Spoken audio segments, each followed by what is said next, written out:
আসসালামু আলাইকুম সুপ্রিয় অষ্টম শ্রেণীর শিক্ষার্থীবৃন্দ।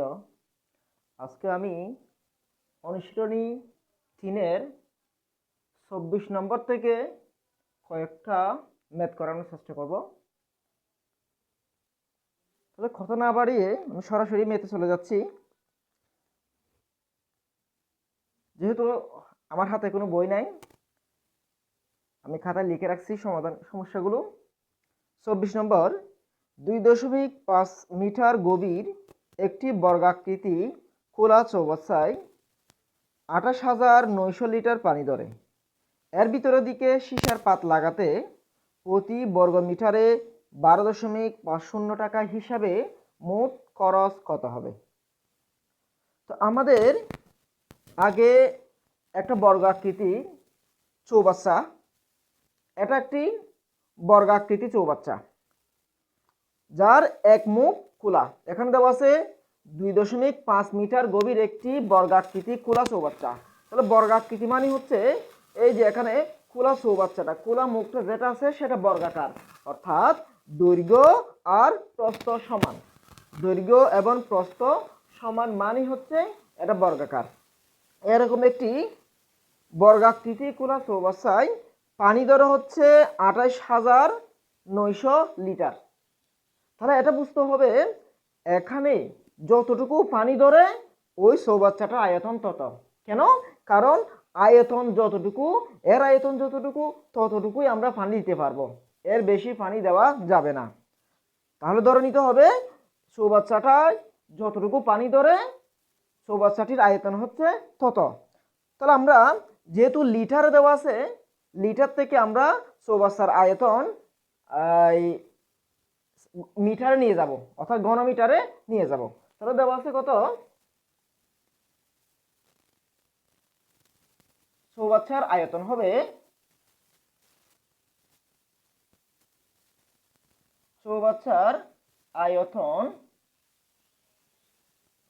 সমান 28,900 লিটার। যতটুকু পানি ধরে এটাই চৌবাচ্চার আয়তন। আচ্ছা, এখন লিটার থেকে আমরা মিটারে যদি নিয়ে যেতে চাই, অর্থাৎ আয়তন হবে ঘনমিটারে। ঘনমিটারে না, লিটারের সাথে সম্পর্ক আছে ঘন সেন্টিমিটারে, অর্থাৎ 1 লিটার সমান 1000 ঘন সেন্টিমিটার। যদি এটাকে 1000 দিয়ে গুণ করি সেটা হয়ে যাবে ঘন সেন্টিমিটার, সেটা হয়ে যাবে ঘন সেন্টিমিটার। গুণ 1000, 1000 দিয়ে গুণ করে এটা হয়ে যাবে ঘন সেন্টিমিটার। ঘন সেন্টিমিটার কেন? কারণ 1 লিটারে 1000 ঘন সেন্টিমিটার। এটা কত হয়?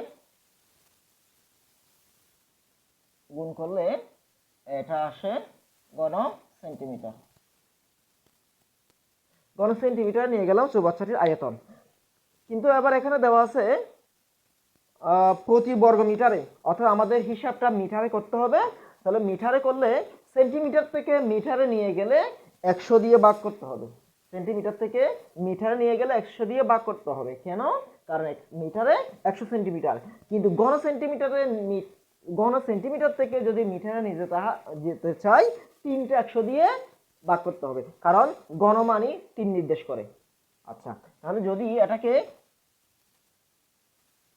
মিটারে নিয়ে যেতে চাই 3টা 100 দিয়ে ভাগ করতে হবে, 3টা 100 দিয়ে ভাগ করতে হবে।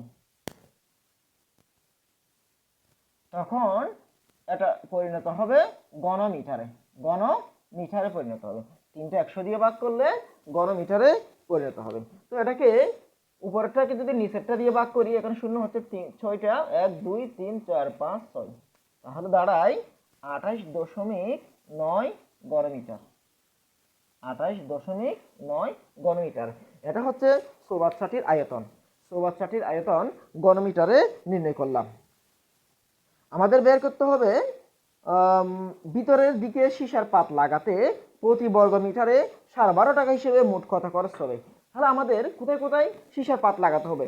ভিতরের দিকে মানে হচ্ছে এখানে একটা, দুইটা, এই চারটা পৃষ্ঠ আছে, একটা দুইটা তিনটা চারটা পৃষ্ঠ আছে, অর্থাৎ ভিতরে চারটা পৃষ্ঠ, একটা পৃষ্ঠ, দুইটা পৃষ্ঠ, তিনটা পৃষ্ঠ, চারটা পৃষ্ঠ, আর আছে তলার ক্ষেত্রফল, তলার পৃষ্ঠ। তাহলে মোট 5টা পৃষ্ঠে, যদিও এটা 6টা তল থাকে কিন্তু উপরেরটাতে খোলা, আর আছে চারদিকে 4টা পৃষ্ঠ আর ভিতরে একটা তলা, মোট 5টা পৃষ্ঠে আমাদের কি সীসার পাত লাগাতে হবে, সীসার পাত লাগাতে হবে, অর্থাৎ এই 5টা পৃষ্ঠের ক্ষেত্রফল বের করতে হবে।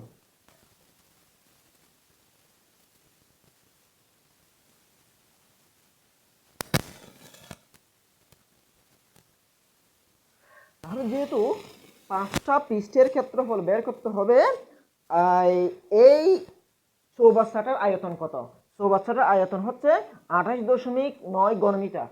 চৌবাচ্চাটার আয়তন হচ্ছে 28.9 ঘনমিটার। আবার এখানে প্রশ্ন দেওয়া ছিল 2.5 মিটার গভীর, অর্থাৎ এই চৌবাচ্চাটির এই যে উচ্চতা, গভীরতা বা উচ্চতা হচ্ছে 2.5 মিটার, 2.5 মিটার। তাহলে এর আয়তন আমরা জানি, আয়তনের সূত্র কি? দৈর্ঘ্য গুণ প্রস্থ গুণ উচ্চতা। তাহলে এর উচ্চতা আছে 2.5 মিটার, যেটা প্রশ্ন রয়েছে। তাহলে এর দৈর্ঘ্য কত, প্রস্থ কত? এর দৈর্ঘ্য প্রস্থ হচ্ছে এই যে এটা, উপরে এটা ধরতে পারি অথবা নিচেরটা ধরতে পারি, কারণ দুটো একই। এর দৈর্ঘ্য হচ্ছে এই উপরের দৈর্ঘ্যটা, প্রস্থ হচ্ছে উপরের প্রস্থটা, আর গভীরতাটা কত? এই চৌবাচ্চাটার গভীরতাটা। অর্থাৎ দৈর্ঘ্য হচ্ছে এই পুরা তলার ক্ষেত্র দৈর্ঘ্য, আর প্রস্থ হচ্ছে তলার প্রস্থ, আর উচ্চতা হচ্ছে কি এর গভীরতা, যেটা দেওয়া আছে। আচ্ছা, যেহেতু এখানে দেওয়া আছে কত ঘনমিটার উচ্চতা, চৌবাচ্চাটার আয়তন হচ্ছে 28.9 ঘনমিটার। এখন আমরা লিখতে পারি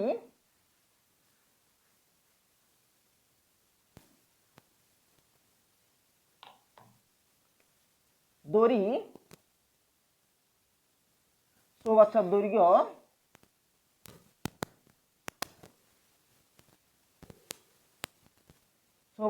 হচ্ছে ক মিটার। চৌবাচ্চার প্রস্থ কত? চৌবাচ্চার প্রস্থ হবে ক মিটার। কেন? চৌবাচ্চার দৈর্ঘ্য এবং প্রস্থ একই কেন? কারণ বলে দেওয়া ছিল এটা একটা বর্গাকার খোলা চৌবাচ্চা। তো যেহেতু বর্গাকার, বর্গক্ষেত্রের দৈর্ঘ্য এবং প্রস্থ একই হবে, এজন্য দৈর্ঘ্য ক ধরলাম, প্রস্থও ক ধরলাম। আর উচ্চতা কত? উচ্চতা দেওয়া ছিল 2.5 মিটার। চৌবাচ্চার উচ্চতা বা গভীরতা হচ্ছে 2.5 মিটার। আশা করি বুঝতে পারছো। তাহলে এর আয়তন তো আমরা পাইছি 28.9 ঘনমিটার। তার প্রশ্ন মতে কি লিখতে পারি? দৈর্ঘ্য গুণ প্রস্থ গুণ উচ্চতা। আয়তনের ক্ষেত্রে আয়তনের সূত্র কি? দৈর্ঘ্য গুণ প্রস্থ গুণ উচ্চতা। অর্থাৎ এই তিনটা গুণ করলে আমরা কি পেয়ে যাব? আয়তন পেয়ে যাব। আবার আয়তন দেওয়া ছিল 28.9। তাহলে লিখতে পারি প্রশ্ন মতে এর আয়তন হচ্ছে দৈর্ঘ্য গুণ প্রস্থ গুণ উচ্চতা। উচ্চতা হচ্ছে কত? 2.5 ইকুয়ালস টু 28.9 ঘনমিটার।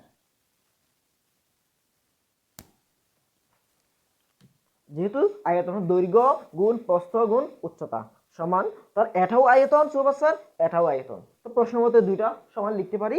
এই দুইটা ক্যালকুলেশন করলে কত হয়? ক আর ক গুণ করলে হয় ক স্কয়ার ইকুয়ালস টু 2.5। যেহেতু এদের গুণ আকার আছে, ওদিকে নিয়ে গিয়ে সেটা ভাগ করে দিব, এটা হয়ে যাবে তখন মিটার,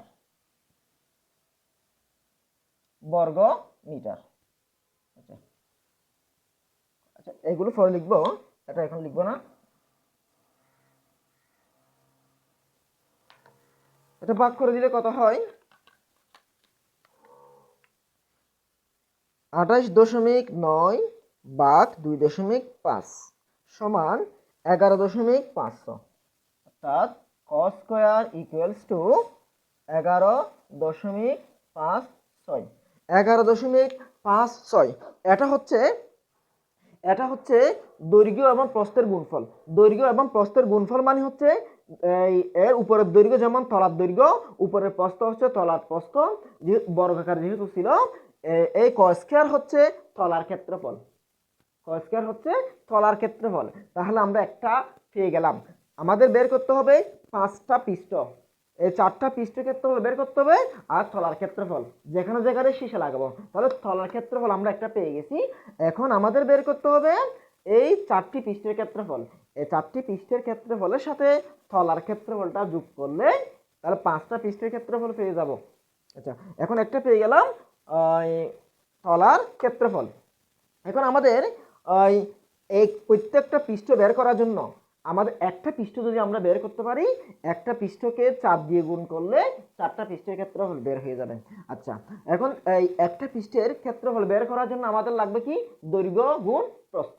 তো দৈর্ঘ্য কত হবে? দৈর্ঘ্য হবে এই যেগুলো একটা এই পৃষ্ঠটা দড়ি, এই পৃষ্ঠের দৈর্ঘ্য এটা, প্রস্থ এটা দড়ি, অথবা দৈর্ঘ্য এটা প্রস্থ এটা, যেটা ধরি না কেন, যদি দৈর্ঘ্যটা দড়ি ওই তলার দৈর্ঘ্যটা হচ্ছে একটা পৃষ্ঠের দৈর্ঘ্য আর চৌবাচ্চাটার গভীরতা হচ্ছে একটা পৃষ্ঠের প্রস্থ। এই জন্য আমাদের তলার দৈর্ঘ্যটা অবশ্যই লাগবে। এখান থেকে কর মান বের করতে পারলেই তলার দৈর্ঘ্য বের হয়ে যাবে। আচ্ছা, এখান থেকে কর মান কিভাবে বের করতে পারি? রুট দিয়ে কস স্কয়ার আছে, এখান থেকে রুট দিলে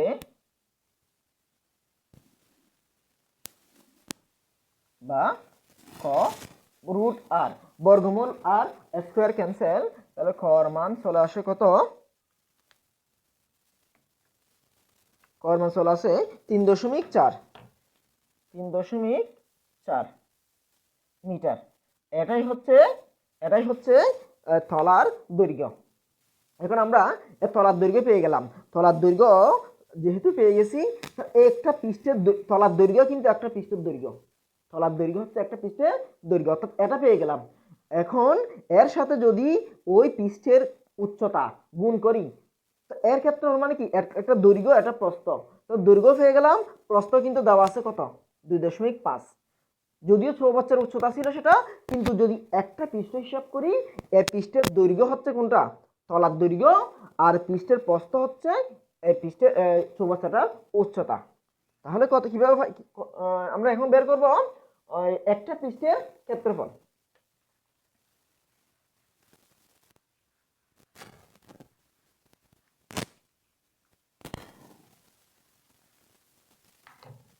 সুতরাং একটি পৃষ্ঠের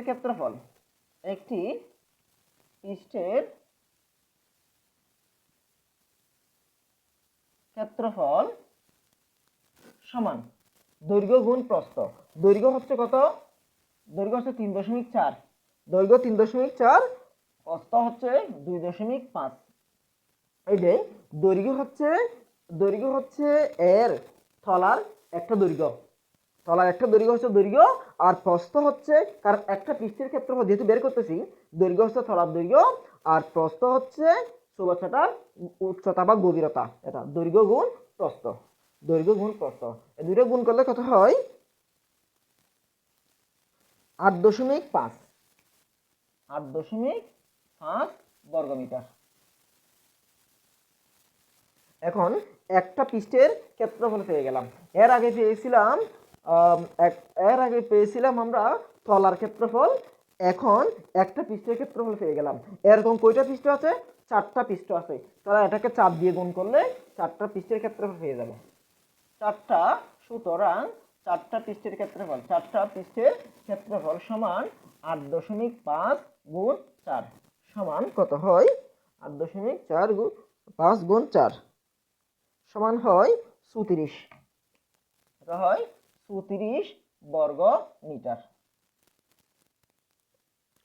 তাহলে এখন আমরা সবগুলো পেয়ে গেলাম, 4টা পৃষ্ঠের ক্ষেত্রফল পেয়ে গেলাম। তাহলে বাইরের ক্ষেত্রফল মানে ভিতরের ক্ষেত্রফল আর কি, ভিতরের 4টা পৃষ্ঠের ক্ষেত্রফল পেয়ে গেলাম, আর তলার ক্ষেত্রফল মানে তলার ক্ষেত্রফল পেয়ে গেলাম। অর্থাৎ 5টা পৃষ্ঠের ক্ষেত্রফল আমরা এখন কি করব? যোগ করলেই তাহলে পেয়ে যাব যেখানে যেখানে সীসার পাত লাগাতে হবে তার ক্ষেত্রফল। সুতরাং সীসার পাত লাগাতে হবে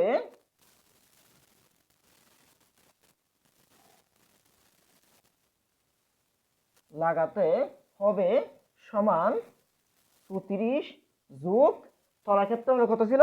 11.56 বর্গমিটার।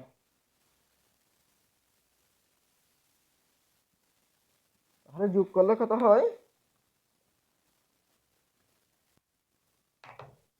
34 যোগ 11.56 45.56 45.56 বর্গ মিটারে সীসার পাত লাগাতে হবে। অর্থাৎ মোট এই চৌবাচ্চাটার মধ্যে 4টা পৃষ্ঠ আর তলার ক্ষেত্রফল সহ 5টা পৃষ্ঠে মোট 45.56 বর্গ মিটারে সীসার পাত লাগাতে হবে। তারপরে প্রশ্ন ছিল প্রতি বর্গ মিটারে, এর ভিতরের দিকে সীসার পাত লাগাতে প্রতি বর্গ মিটারে 12.50 টাকা হিসেবে মোট খরচ কত?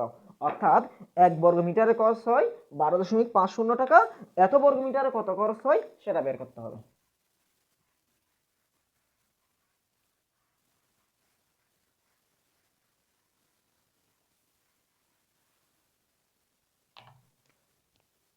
এক বর্গ মিটারে খরচ 12.50 টাকা, তাহলে 45.56 বর্গ মিটারে খরচ 12.50 গুণ 45.56, তাহলে গুণ করলে কত হয়? 45.56 গুণ 12.5 হয় 569.50 569.50 টাকা। তাহলে মোট 569.50 টাকা খরচ হয় ওই বর্গাকৃতি খোলা চৌবাচ্চার। অর্থাৎ এই চৌবাচ্চার ভিতরে চারদিকে সীসার পাত লাগাতে 569.50 টাকা খরচ হয়। আশা করি বুঝতে পারছো।